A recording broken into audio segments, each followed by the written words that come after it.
normally followed this.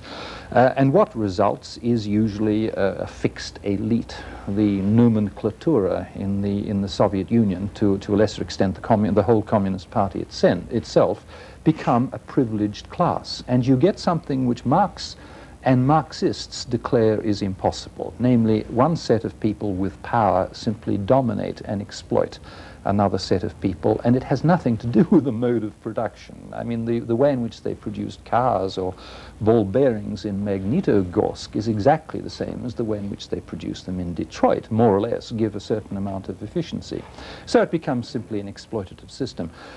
People's capacity for belief is always remarkable. They can often have two contradictory beliefs, one of which they have on Sundays and the other of which they have in the middle of the week, etc. And I imagine that Russian Marxism is rather of that sort of Sunday Christianity kind that people have. On the other hand, as various studies of, say, the nomenclatura have made clear, a communist state is extremely precarious so long as there is a free world, because a communist state is in many ways construed as a prison. They have to put barbed wire and walls around to keep people from running off. And therefore it's unsafe so long as there is some place to move to. And therefore what will hold a communist state together will be the necessity of overthrowing non-communist states. If the world eventually became totally communist, I would expect the most horrendously nihilistic situation to arise, because it would simply be conflict between a set of simply ferocious, power-fascinated elites. Yes, so you'd expect an ideology which flourishes best and most naturally in opposition to continue its opposition once in power, in a sense, i.e. by persecuting dissidents under the pretext that they are counter-revolutionary, and also by expanding, by aggressing against its neighbors. So isn't Soviet behavior inherent in the very formal structure of ideology? Yes, I think that there's no doubt that in order to understand how, say, Marxists in power act, you have to take the ideology extremely seriously. I mean, people are very foolish who don't think ideas are important, and that's exactly what they're doing. They're carrying out their ideas.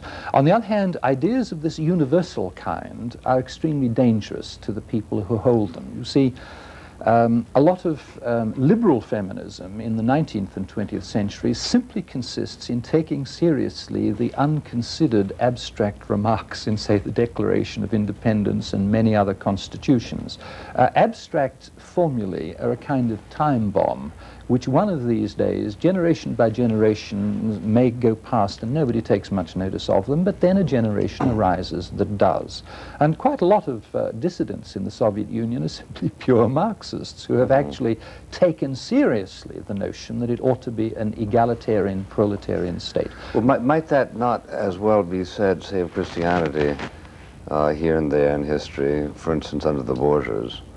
Yes. Probably people who practiced the mandates of the Sermon on the Mount found themselves short-lived under the Borgias. St. Francis was a very dangerous character, wasn't he? Because the Franciscans became the seedbed of lots of heresies, and the heresies all took this line of Jesus was a poor man, and here are the popes living in these palaces, and so on. Yeah, but I suppose the critical difference between the two is that the injunctions of Christianity are immortally venerable, while those of communism are historically fallible and indeed have proved to be atrocious in execution, haven't they? Well, the big difference, of course, is that Christianity has heaven and earth as imaginative realms within which to operate, whereas the first move in Marxism, if you want to intensify conflict in order to attain power, you have to remove that imaginative slack of heaven and say heaven is simply a fantasy. Everything is really about who gets what. And once you persuade people of that, you then have the hope of stirring up a vast amount of trouble. So that the denial of religion is the first premise of the ideological intensification of class conflict. Imminent, well, yes. One of the fascinating insights in your book is your observation that though it purports to be scientific, ideology has the character of revelation, and that one of the devices by which it's handled a lot of its inherent difficulties is to create figures of charismatic authority. Marx appointed himself, so that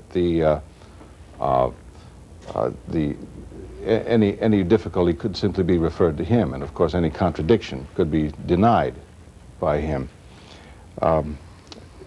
Would you expand that idea a little further for the benefit of the audience? So the Supreme Court of Marxism, yes, and the standing constitutional convention. Yeah, so it's, yes. Well, there are really 2 points there, in that Marx himself was a genius who not only invented the doctrine, but also knew what was necessary to keep control over it. And the way in which he often kept control over it was by intimidating his subordinates were kept in line by abuse. I mean, he had the most dramatic capacity to abuse and destroy people. Above all, I think his capacity was to convey to people that what he'd discovered was a secret. And the point about describing Marxism as a revelation is this emphasis on secrecy. It's very hard to overestimate the importance of secrecy, and particularly doctrines of secret knowledge in the history of particularly Western thought, but also Eastern thought. Are these secrets that he allegedly intuited, or that he deduced? No. They're secrets. They're secrets only in the sense that Marx says other people are trying to keep this from you. You see, I, Marx, am revealing to you the oppressive nature of capitalism. Now, why have you not realized this before? Well, because you've been fed a lot of stuff about religion and law and justice and so on. And in that sense, what I have to say is a secret, not that I'm trying to whisper it to a set of initiates in a room. I'm shouting it from the rooftops, but it's a secret revealed because nobody else wants you to know. Just as feminists are revealing the secret of patriarchy, which is being concealed by romantic fiction, by the words of the marriage service, by all the institutions, by language, by the institutions of society, so that what part of the exhilaration of taking up an ideology is that you think that you've acquired a secret in the face of the most ferocious pressures from conventional belief in conventional society. I mean, you have acquired what used to be a secret. When you acquired it, it's no longer a secret, right? Well, in a sense, it's no longer a secret, but it remains a secret. It remains, you see, it's from other people. Furthermore, it's not one secret.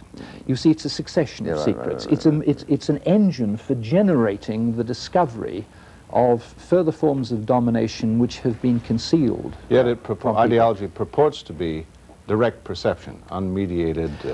Yes, the ideological theory of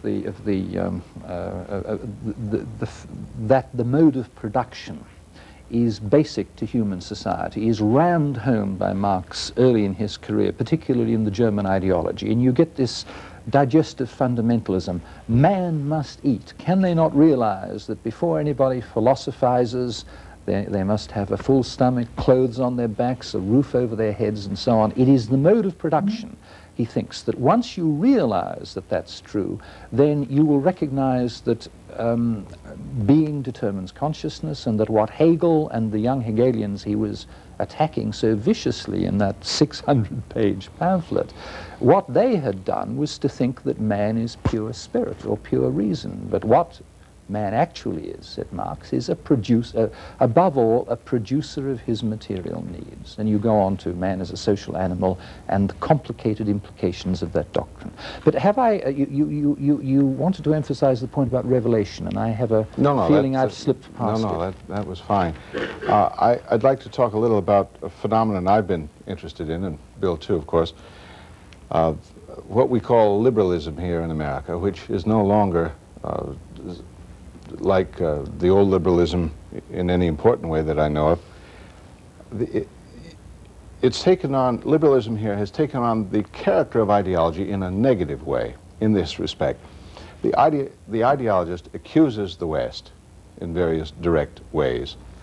The liberal now accepts the accusation on our behalf. I mean, for a concrete illustration, you see our congressman writing to the communist rulers of Nicaragua, sort of apologizing for Ronald Reagan's behavior. We see this all the